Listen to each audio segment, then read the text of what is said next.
Okay, so welcome everybody. Welcome to the Unsung Voices info session. My name is Aram CY Collier. I'm the head of programming at the Toronto Real Asian International Film Festival. Um, and yeah, welcome again. I hope wherever you're joining us from, you're having a great day, a great evening or morning, if as it were. um, um, so I'm joining you from Toronto, where I and the Real Asians offices are located on the treaty territory of the Mississaugas of the Credit, the traditional territory of the Anishinaabe, the Haudenosaunee, and the Wendat nations.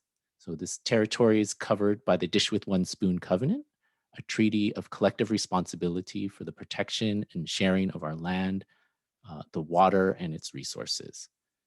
I personally grew up on Ramaytush, Ohlone, and Muwekma lands in Northern California, as well as Pueblo lands in Northern New Mexico.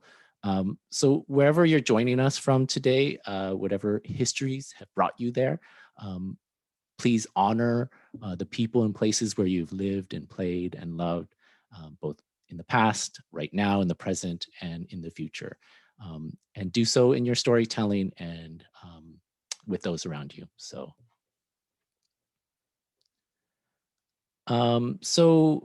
thanks again for joining us today. I'm sure you may have some questions, and thank you to those of you who have submitted questions before. Um, this is going to be pretty loose, and but I have read all of your questions and am trying to um, group them together so I can answer a lot of those questions. But we're also lucky enough to have three participants from last year's program.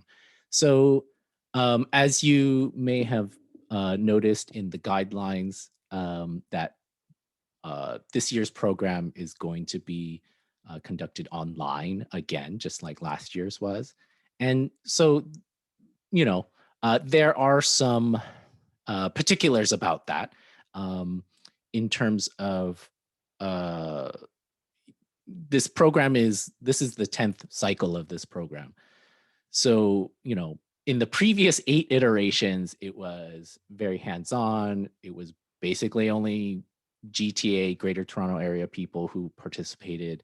We'd meet every day, or not every day, um, throughout the week, throughout the summer, very hands-on, um, equipment, gear, everybody crews on each other's films. So that kind of went out the door last year, as you can probably imagine. Yet at the same time, we had an amazing cohort who was able to make some really great films, which you're going to see some excerpts of in a little bit. Um, so although the program is different than most of the time that we've run this program, it we were able to pull off something successfully last year, um, and so it is something that as we move forward in this pandemic, um, things are constantly changing. Last year's cohort was very flexible in terms of the realities of that. And make no mistake, we have to be realistic about the situation we're in. But it also doesn't mean that we can't still make work and still celebrate together. So, just broadly, the program starts, and you can see in the guidelines, which is here in the, I can post it to the chat, in the application page. Um, it'll start in mid-June and go all the way until early September, so Labor Day. And then once you finish your film, we'll do some post finishing, and then it will premiere at the festival in November, which will be November 10th to the 19th this year. And it is also going to be an online festival. Um, it's again, being realistic and practical about things is that it's hard to project ahead what the fall is going to be like. We'd all like to believe that we'll be in a better situation than we are now, um, but for the festival's planning sake, it was just the safest thing to do is to make the decision to do another online festival. So, but there are some upshots of that, and so in fact, last year's program was the first time that we had participation from um, people from outside of the GTA. So we had, and a couple of them are joining us right now from a couple from Montreal, and we also had a participant from Vancouver as well. So that's really exciting to have a kind of a nationwide um, program. And so, it's a little bit of the silver lining about the situation that we're in. So, I'm going to introduce our guests. So, um, I'd like to start with Anj. If you can just introduce yourself and maybe say a brief thing about the project that you did last year, Anj. Yeah, so hi everybody. My name is Angelina, but everybody calls me Ange. I was born in Montreal, so I joined from Montreal as well last year.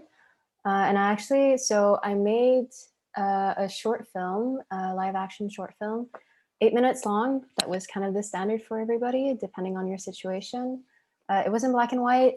It was also in French because, like it's kind of my mother tongue and I cherish it a lot. So I chose to write it in French and to direct it in French. It was kind of like a drama story about just some tensions in a relationship and whatnot. It sounds really vague, but I had a lot of fun doing it. And the framework that Real Asian kind of put on that project really helped to for me to execute it on time and to really believe that there would be an ending, and in the end there was, and we could all see our films, which was really awesome. So yeah, I guess maybe Young, you can hop on. Yeah, for sure. So hi everyone, my name is Hayang.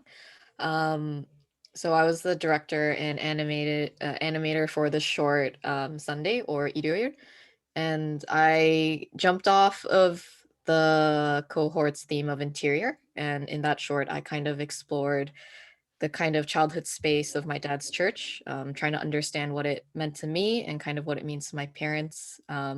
I used a mix of stop motion animation, collage, little bit of watercolor, and some digital rotoscoping to make the piece. And I just like to echo Ange's comments about the Real Asian Unsung Voices program. It's a really fantastic program in that they support your vision 100%, and it just gives you the chance to do what you really wanted to do, wanted to try, with like a whole bunch of really cool resources. So I'm really excited to see everyone here. Hi, everyone. I'm Mariana. I was born in Saskatoon, born and raised. And then I moved to Calgary, and then now I'm in Montreal. So kind of from everywhere at this point. But yeah, so yeah, I did, my film was How You See Me, and it was stop motion animated, like Young. So we were kind of like animation crew of, of Unsung Voices. And yeah, like it's about a lot of things, but it's kind of like a consolidation of a bunch of thoughts I had about like navigating white beauty standards and what it means to be like an Asian woman, and how people perceive you versus how you perceive yourself. Yeah, and yeah, again, I will echo the exact same thoughts. Like having a schedule with Real Asian was like, wow. And I was like, I had a vague idea of what I wanted to do, and then everything, all the classes, everything just like pushed me into making like the film. So it's a really great process. So I'm happy that you're all here. Thanks, three of you. So we had a cohort of 4 last year, and the fourth was not able to join us for today, um, but they did a documentary um, based on the kind of originally based on the interior of BC, ended up being on Vancouver Island. But so last year's theme, as some of the 3 of you mentioned, we had a theme last year, and the theme was interior. And just a reminder to some of you that the theme this year is proximity. And not going to say much more than that. Like, go ahead and look it up and use it as a jumping off point. You don't have to be too prescribed about it. It's just meant to be a bit of an inspiration point. And Anj, Hyung, and Mariana and Aiden, they all took the theme of interior last year to lots of different places. So So definitely encourage you to kind of let your mind go and come up with an idea, or maybe you already have an idea that kind of fits that, or things that you've been thinking about fit that theme. So as Anj, Ha-young, and Mariana mentioned, the way that it's kind of structured is there's kind of a time of pre-production and working through your kind of initial idea and workshopping that. There is the kind of like production planning portion of it and production, and then of course you move to post-production and finishing and that kind of thing, and all, that's all kind of like a fluid process, and throughout we are working with you to kind of move the project along based off the thematics, but also the practical production challenges towards execution. And so in the case of like Mariana and Ha-young, working in animation, that's like a very different process than Anj and Aiden. Aiden was making a documentary, Anj was doing a drama. So they all kind of necessitate a different production approach, but that's what we're here to give you, that kind of production infrastructure for. And so, I am part of the program in terms of leading some of the workshops. We have a couple of program coordinators who are really great and who really assist the participants and act almost in a way like producers, kind of nudging and then also and supporting and finding resources, that kind of thing. So, and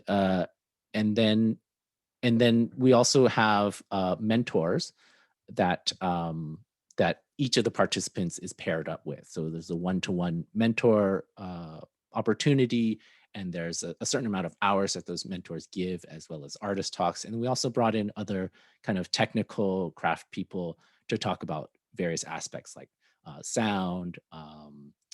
I'm having a hard time remembering. Other funding, things to do with your film afterwards. So, a variety of things that is not planned out yet because we don't know who's going to be in the program. So we kind of like try to tailor it to who's going to be in the program. So,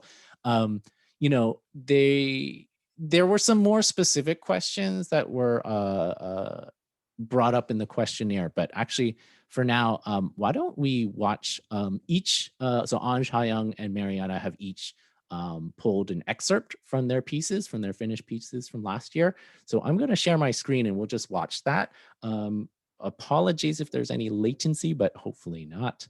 And hopefully the audio plays, but I tested it earlier, so it should be totally fine. Okay, so let's see.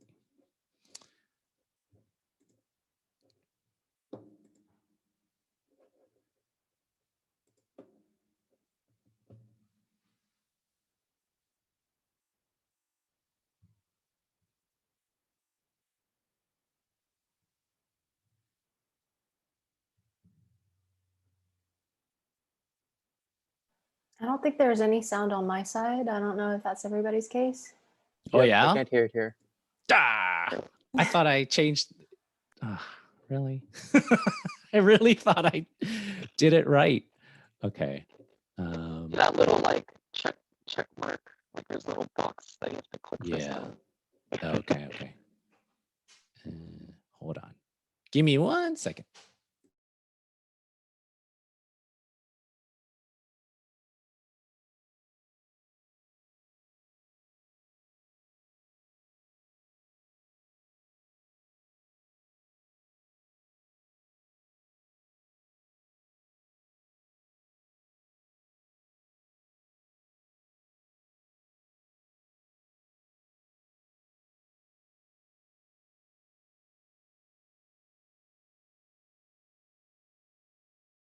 This is what you get when you fly solo. Who is the let's see, this is Paulo said unshare and then check and then check boxes. Let's see. Actually we do have help now. So we have Keiko as our kind of chat moderator. So, sorry, this is embarrassing. All right.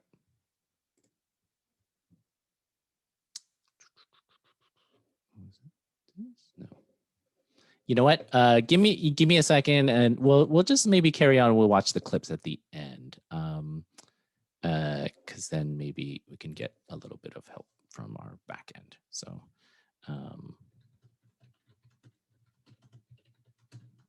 I know it's one of those things when you're on the spot, you forget how to do it. So, anyway,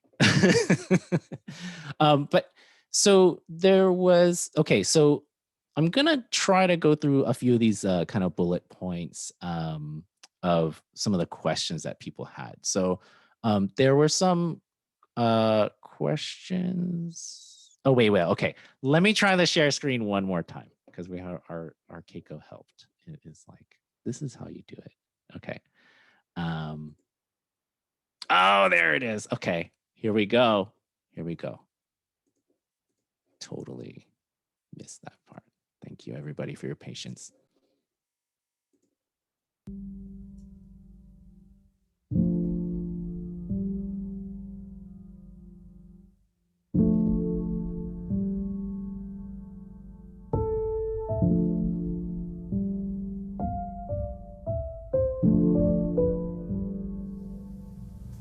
Parfois, j'ai l'impression que le monde entier me regarde. Comme une bête qui regarde sa prochaine proie. Je suis pas sûre de la raison. Peut-être que c'est le simple fait de vivre, parfois, qui est si difficile. Toute cette prise d'espace. D'être jeté dans cette existence qu'on ne choisit pas.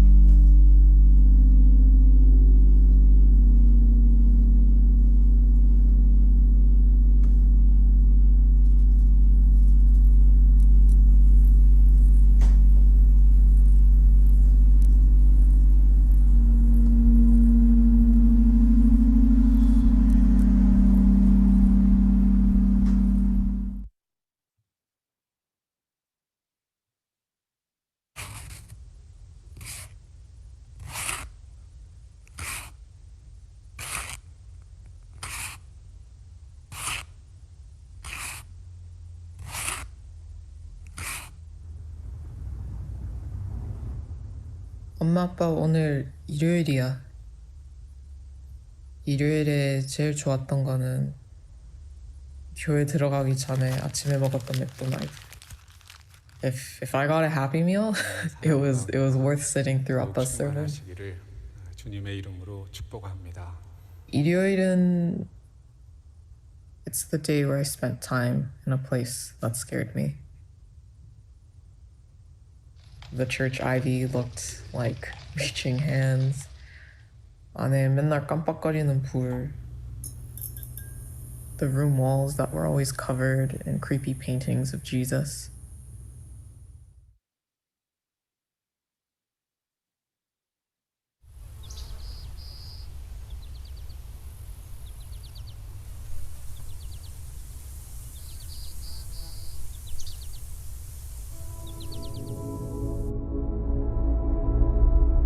I never thought I was beautiful. Everyone who I thought was beautiful was white.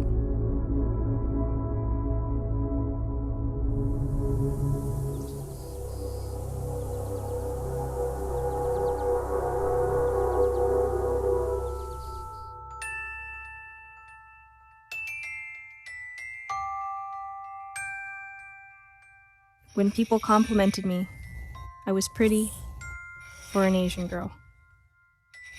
The surprise that an Asian person could be attractive affirmed that being Asian wasn't beautiful.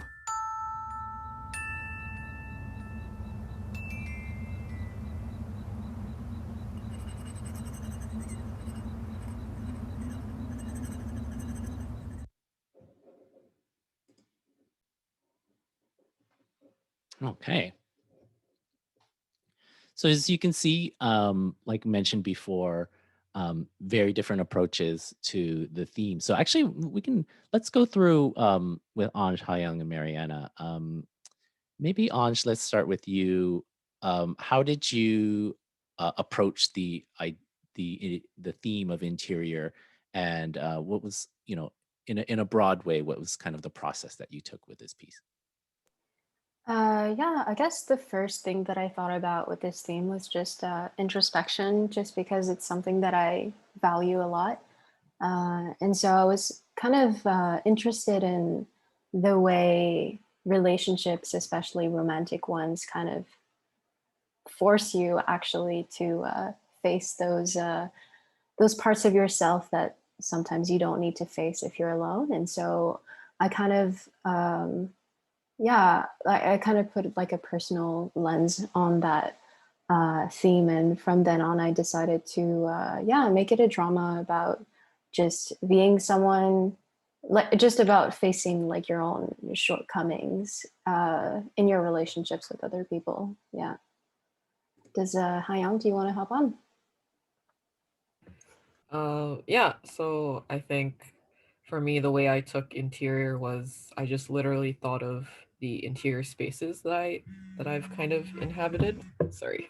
Um, so that was a lot throughout my childhood, my dad's church, because he's the pastor. And I think church is tied up with a lot of different meanings. And for me, it was a chance for me to kind of explore those meanings for myself. And um, I think there's a lot of unresolved feelings that I never got the chance to convey to my parents. So this whole animation was kind of a form of catharsis for me to finally put those feelings into actual words and key visuals.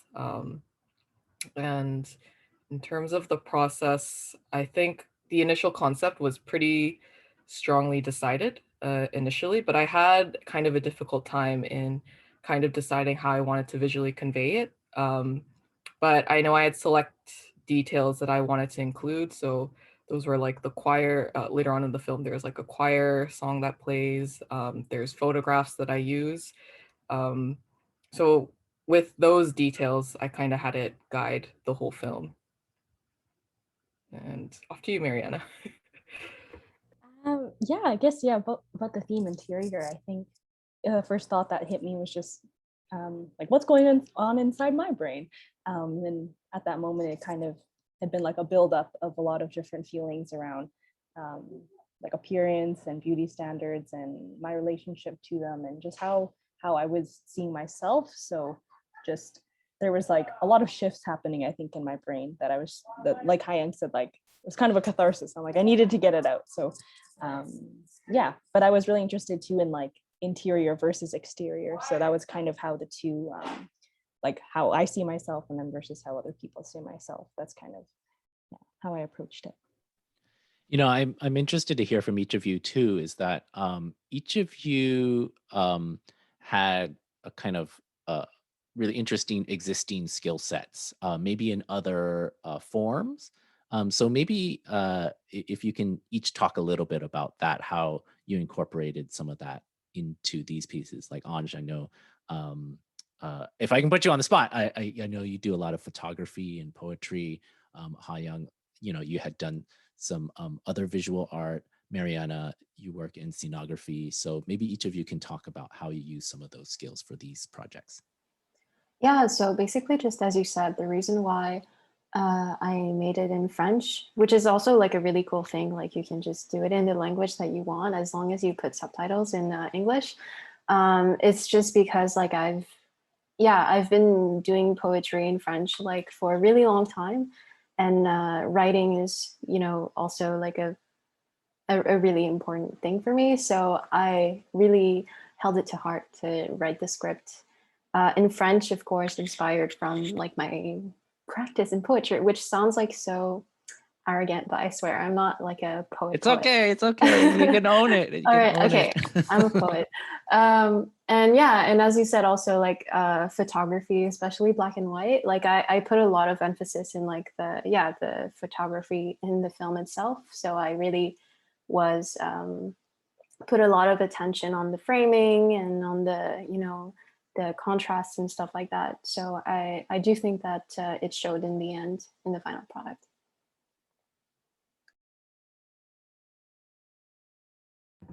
I assume it's me from the way things are going. Yeah, for me, I would say that the animation work was actually a whole bunch of, it's like a mishmash of a whole bunch of other work that I did in the past. So for the photographs, I actually did a collage where I took old photographs and bleached it, and then also like tore it and repaired it over and over again to create these really interesting effects. And I think I've incorporated that same technique into the film, except this time I would kind of scan each one so you can see the process of destruction through the film. And I wanted to keep kind of the same conceptual framework of like, what do these destructive marks mean? What kind of feelings do they convey? So I know I drew that visual part or visual practice into the film. And same thing with language. I decided to do both Korean and English because that's how I speak to my parents. I'm not entirely fluent in Korean and they're not entirely fluent in English. So we're always communicating in this weird hodgepodge. So with that, it was like a very deliberate choice to um, make the conversation more genuine to what it would be like if I actually spoke to my parents. Mhm.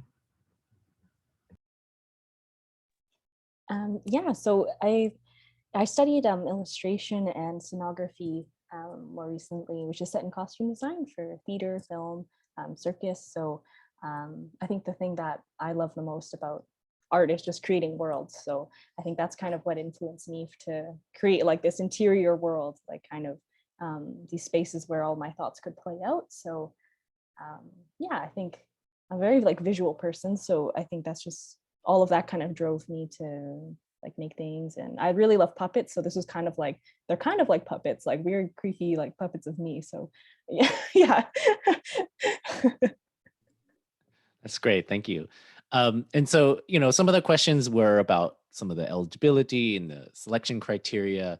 You know, it is as you can see from three excerpts, is that, you know, there's a wide range of kind of disciplines, and I personally believe like film is very interdisciplinary. So, you know, as you write your proposals, you want to put it, you know, it's one of these things where you can imagine a lot, as well, as long as you kind of keep it contained and executable. And so in terms of how we evaluate things, it's about like how feasible is your production within the timeline, within the tools that you have. How much can you use some of your experience in certain areas towards this, right? It doesn't mean that you have to have all kinds of like existing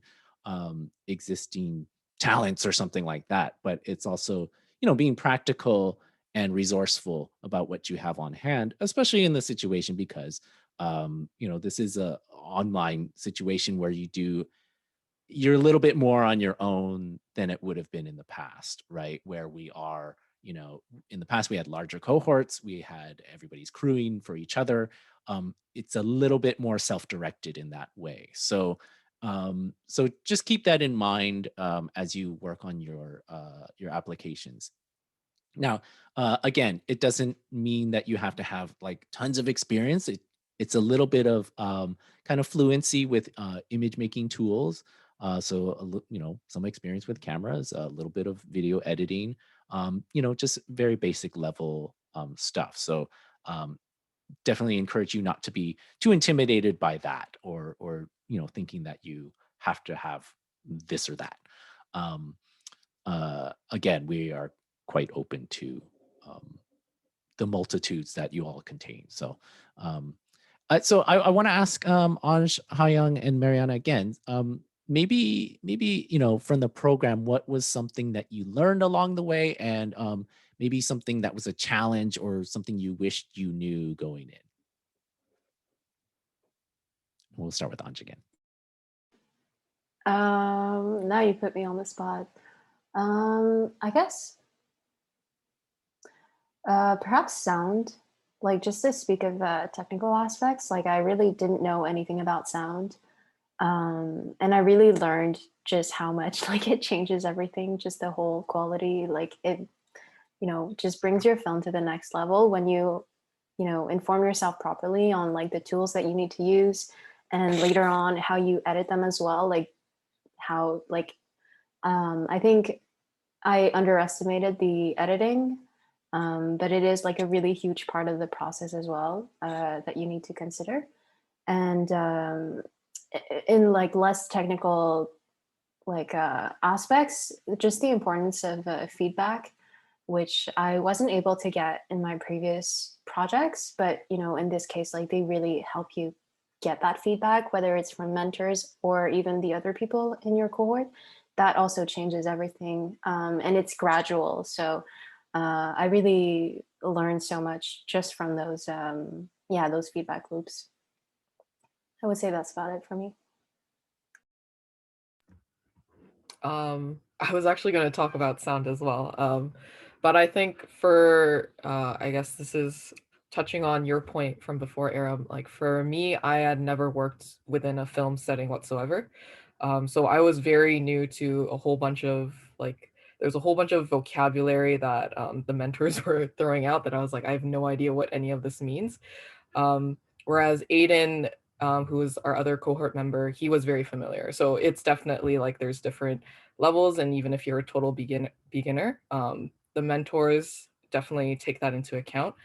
Um, for me, sound, and I think one of the challenges I had was actually learning some of the equipment. So I borrowed the Zoom H4n, and I had never worked with this kind of recorder before. I'm so used to like the plug-in mics. So it was kind of a little bit daunting in receiving this microphone and learning how to use it. But afterwards, I actually loved it so much that I actually got one for myself. So definitely sound was a really big thing that I learned.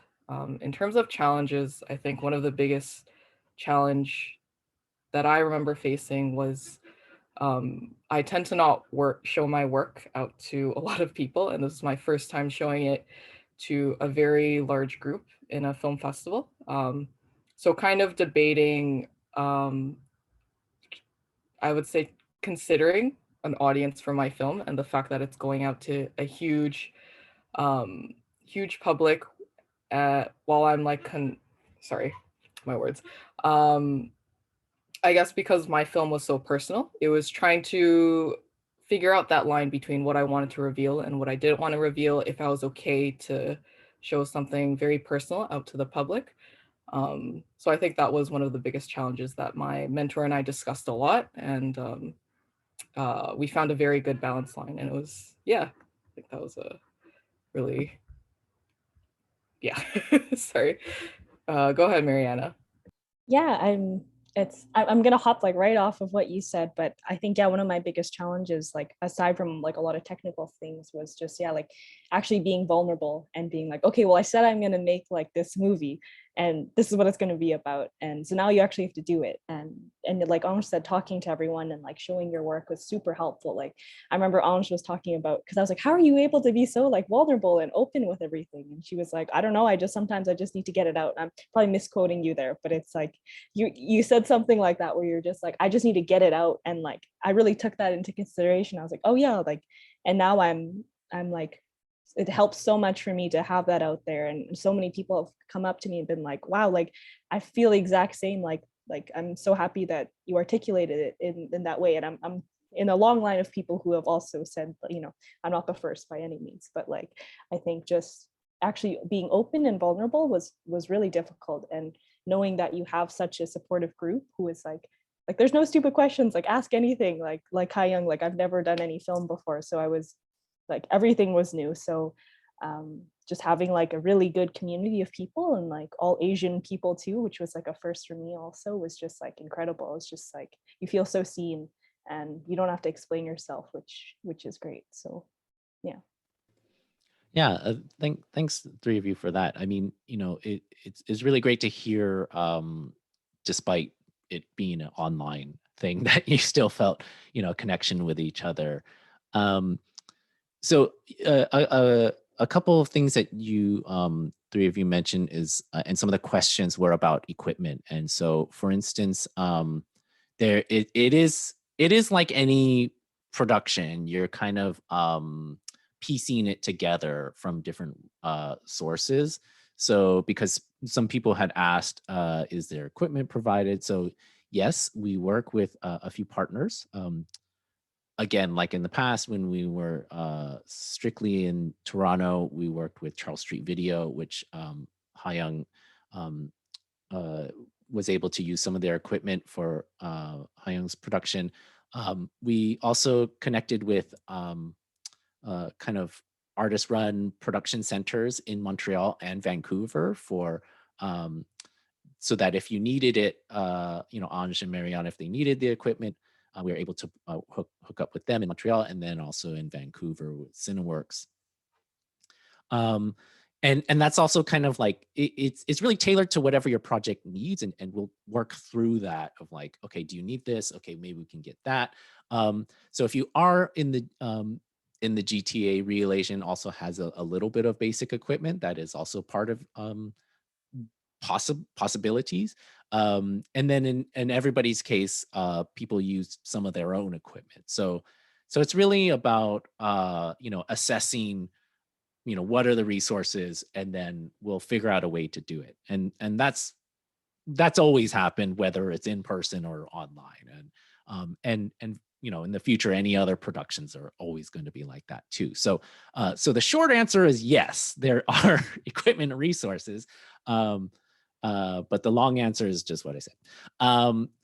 Uh, so the other thing too is that now in terms of some of the hands-on training of that on that equipment, that's going to vary. So if you are in the GTA, there is that's where I am. That's where the program coordinators are as well.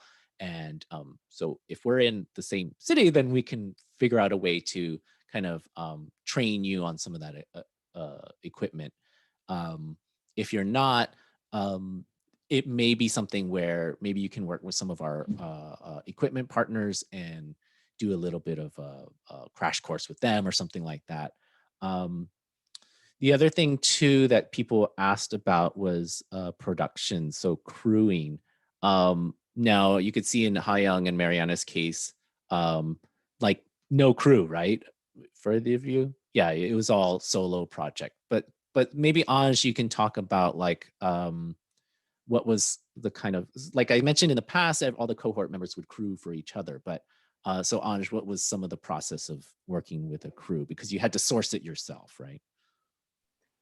Yeah, so, considering the whole situation, I kept my crew very small. So, including the two actors, like the only people behind the scenes were me and my sound guy.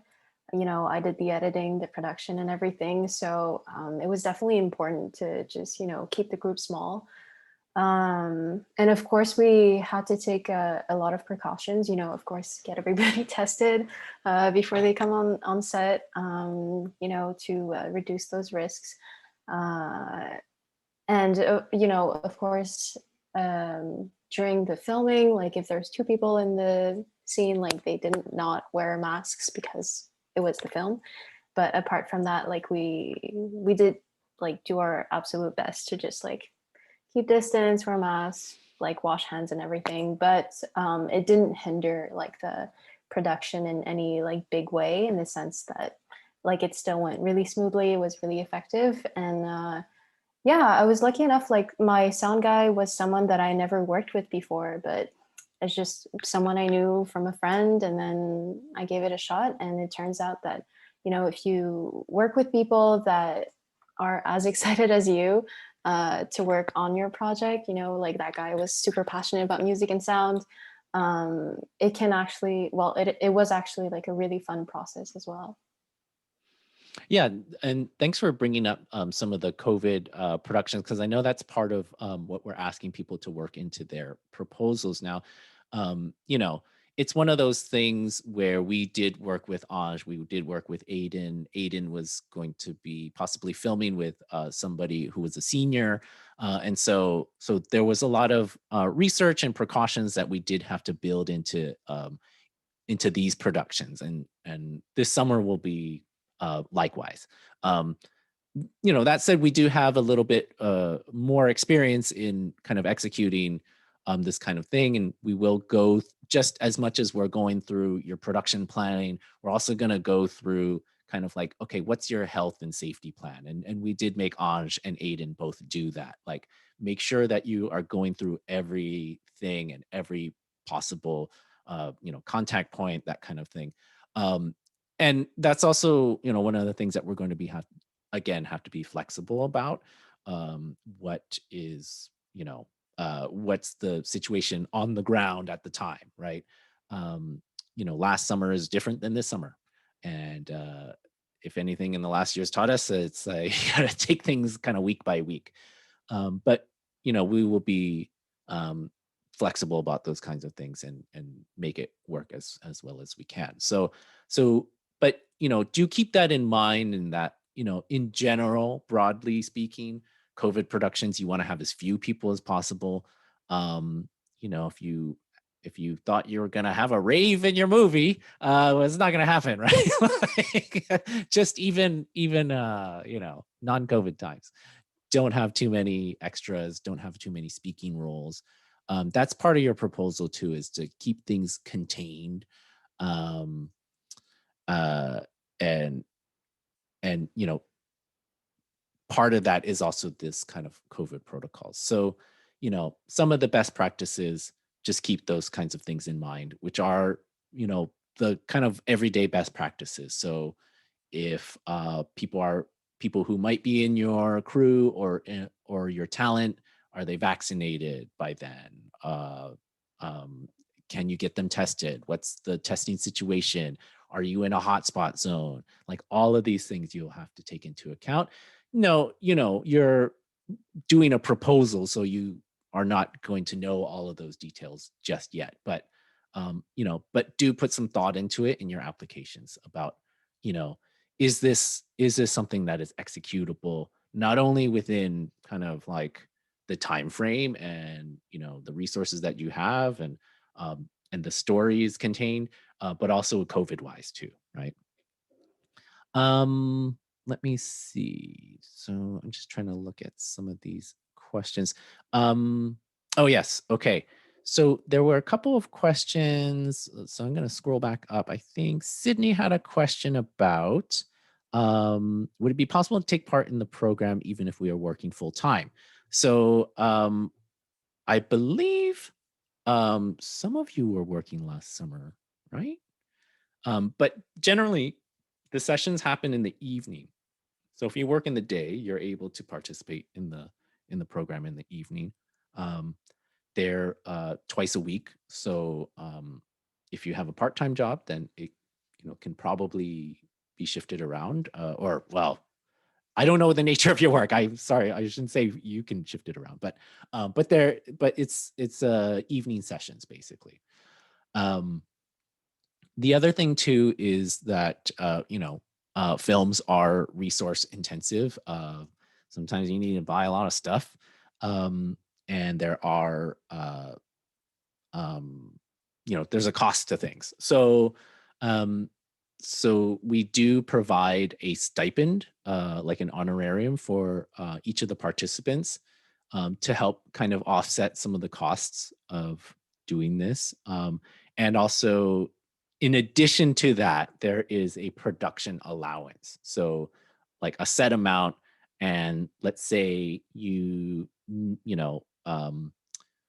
needed a lens, right? And renting it from Main Film in Montreal, and that amount would be taken from that like allowance. I mean, it's basically a budget. It's not an allowance, it's a budget that we provide for you, which is separate from the honorarium that you're getting. So the honorariums is kind of like, that's for you to, uh, do as you please. If you need, if it helps offset, or you miss some time off of work, it helps offset that. And then there's the production budget. Now, funding is always a challenge. So, so I don't have those amounts yet. But for last year, I believe the honorarium was $1,000 and the production budget was $500. So that gives you a little bit of an idea of what you can work with. It's not like paying you a living wage or anything like that, but it's meant to kind of offset some of those costs. And let's see. Ariel, speak about the past mentors that have been involved. So in the past, last year's group, because it was online, we had a smaller cohort. Actually, each of the participants was paired with a mentor. And we waited until we had selected the final participants before we found the mentors. And from there, we tried to get a sense of the project that they proposed.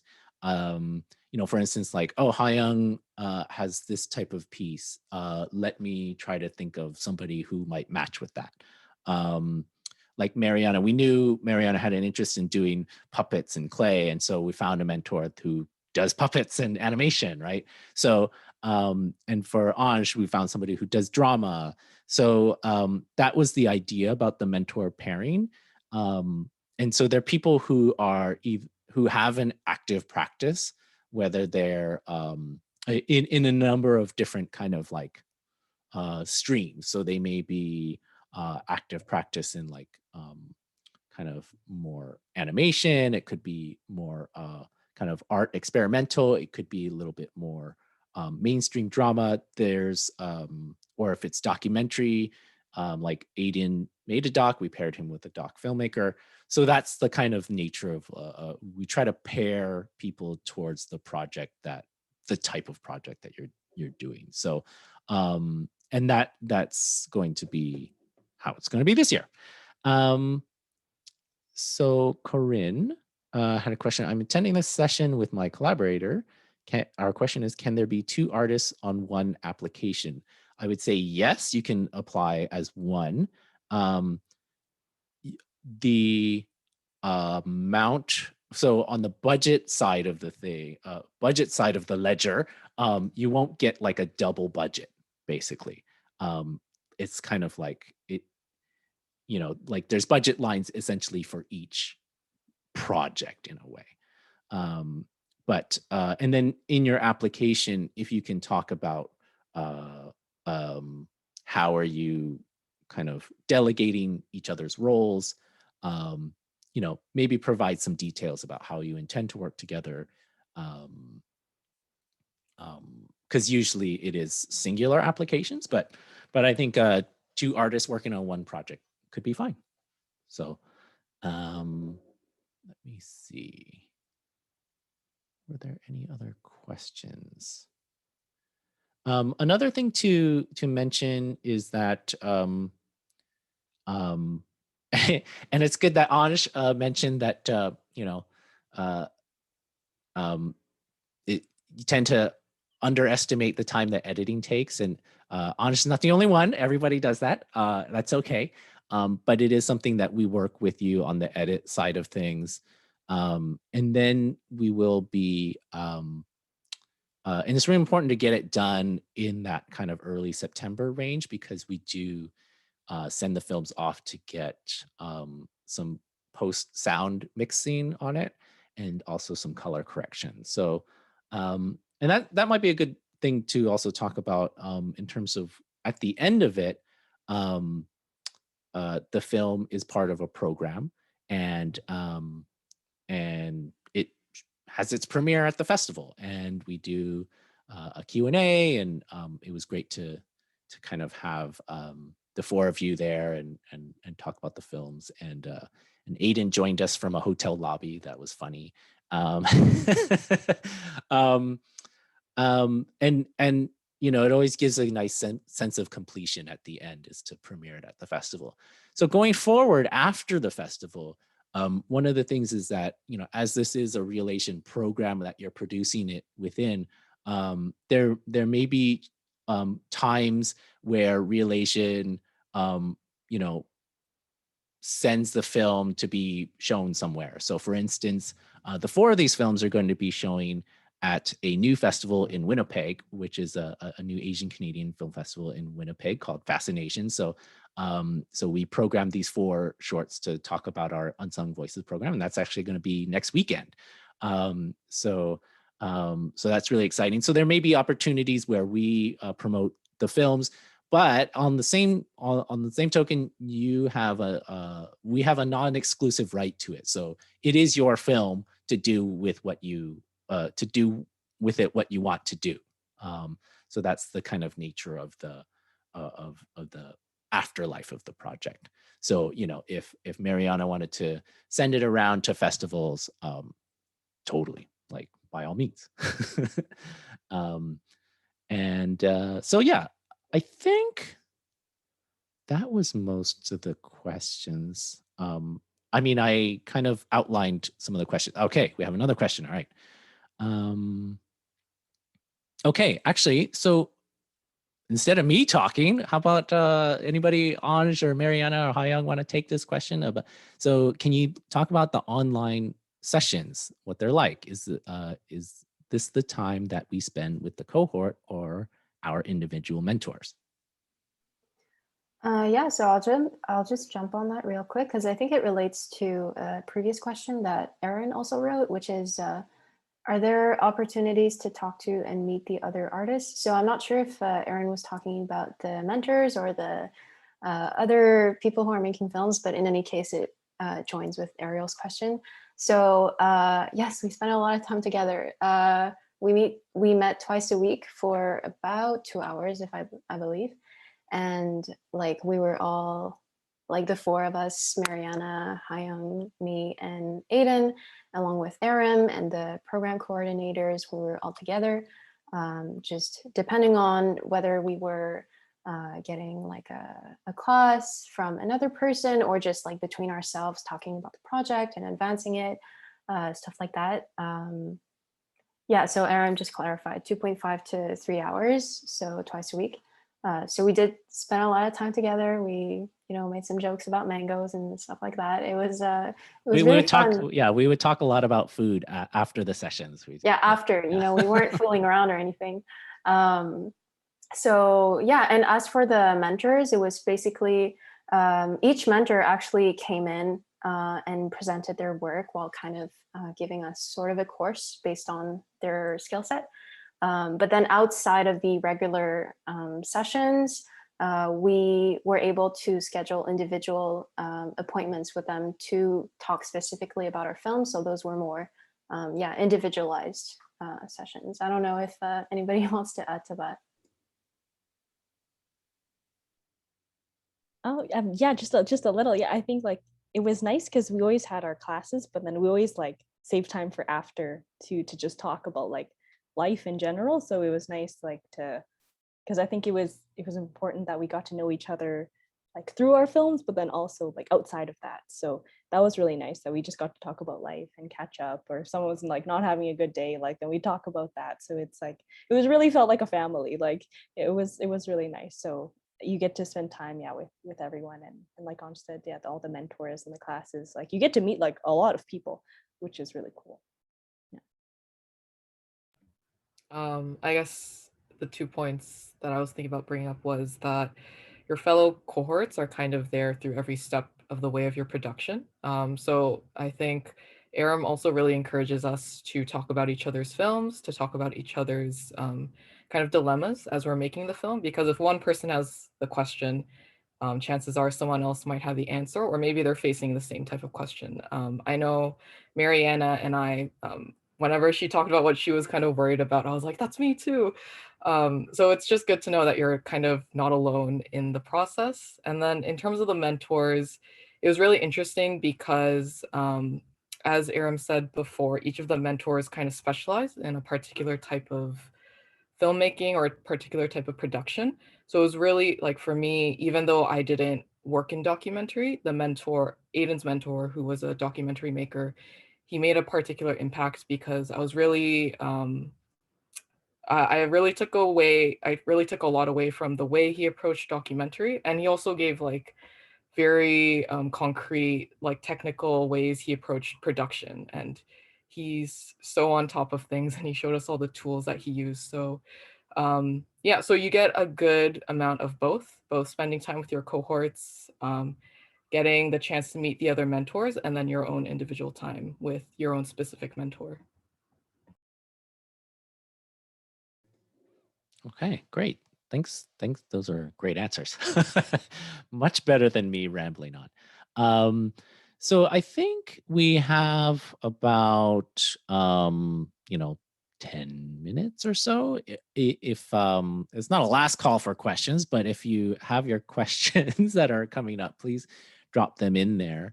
And of course, you may also email me your question if it comes up later, which is on the link that was dropped before, but this is my email again. Okay, so let's see. Chen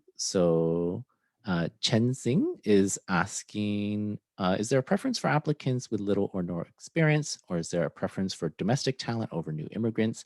I've had an education in film as well as professional experience in my home country, but I've made a few shorts already, but I'm new to Canada.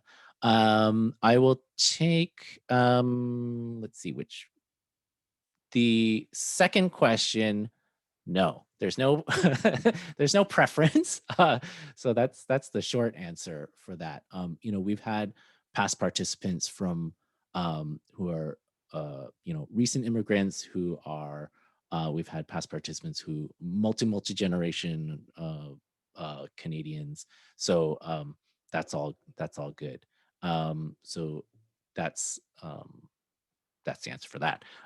Is there a preference for applicants with little or no experience? It's kind of about what we were talking about earlier. It's less about your experience level and more about demonstrating being able to execute and within a scale of your project, keeping in mind, there's only so much time for this program. It is 2 weeks longer than it was last year, which doesn't sound like a lot, but I'm sure the three of you would have liked an extra 2 weeks. But it was quite compact last year. So, I think it's more about, kind of leveraging your own experience and being true to that. Sorry, leverage sounds so seedy. I mean, just like, using your resources. And your experience is part of that. I will say that and I think I mentioned it before, that we are a bit limited in terms of some of the technical training we can offer you in this online space. That is still a challenge, especially when it comes to like how to use equipment or a lot of hands-on things. So so while there may not be a preference for people who have experience, if you do have experience, like that can help. But it also, with no experience, that doesn't disqualify you by any means, as this is meant to be a program that you know um, is open to multiple skill levels, right?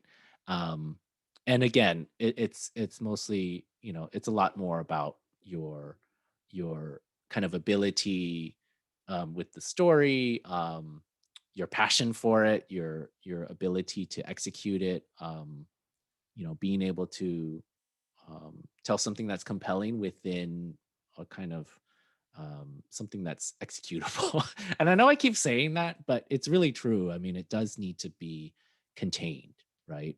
And I mean, did the three of you have any difficulties with that, like trying to like coming up against that timeline, and how did you deal with that?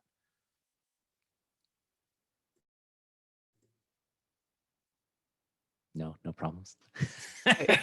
I guess I can go first because I know for me, I had a big issue in like getting my things in on time. Um, I think for me, I spent a lot of time in conceptualizing my work that it didn't leave a lot of room for me to actually do the work for my film. Um, but I think it's just important to know that you have a program coordinator who's there to help you. So if you need help, just don't hesitate to ask. And I think Aram and the Unsung Voices coordinator understand that films do take a lot of time and that they will work with you to, meet those deadlines. So don't be afraid to ask for help.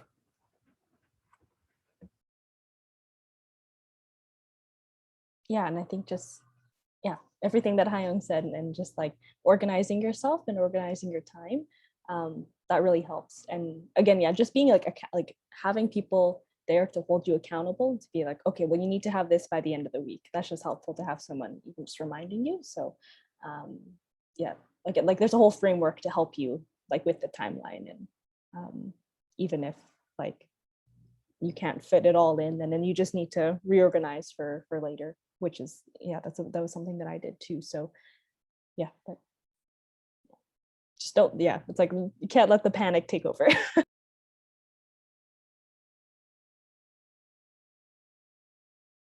I don't have any, like, I think I was able to kind of get things on time, even though in hindsight, like I would have wanted to take just a bit more time to conceptualize, but like I'm still happy with the result. But I think I just wanted to give an example of, so basically we had to do a film that was about 8 minutes. But I think in the case of Mariana, it ended up being shorter than that. And it's an amazing film, right? But just to say that, like, the team will also adapt, to what you're doing, which, animation is such a super long process, right? And so they understand kind of the limitations, or maybe just what's best for your film. Maybe it's better for it to be 3 minutes rather than 8. And so, I think there's a lot of understanding from the UV side as well. So don't let the panic take over. Yeah, and just to reiterate that it's kind of like 8 minutes is like the ceiling. So if it's less than that, that's fine. And if it's 8:15, we can live with that. But that time limit is really meant to give some boundaries around the work, and to keep things manageable. So and so as you're working on your applications and your ideas, keep that in mind, that there's a lot you can do in that limited amount of time. And Hayang, like Anj said, in Hayang and Mariana's animations, like there's a lot that's being said, and they're both films that are under 4 or 5 minutes. So and we all seen commercials before, or music videos, like they tell a lot of story within those short amount of time. So it's about the clarity of the idea. So I will say at this point, maybe a last call for questions. Again, my email is here, so if you do have some things that come up, feel free to write to me as well. Just a reminder that the application is due on June 2nd. I was doing an interview earlier today about a screening that we're doing next Wednesday. And I said it was showing in March. I said it's showing on March 25th. Just like, oh my God, it's May. So the application is coming up. And if you have any questions, feel free to email me for any clarifications that you need. We will be shortlisting people, and then following up with you for basically a Zoom interview. So just kind of be prepared for that. Any last questions, or how about this? Let's go around to the 3 participants from last year. And I know. Okay. If you had to choose one, would you choose rice or noodles? Noodles. That's my Noodles. answer. Rice. Noodles. But that's an impossible choice. Oh, rice noodles. There you go. Wait, what did Mariana say? I said noodles, but then Ariel said rice noodles. Best of both worlds.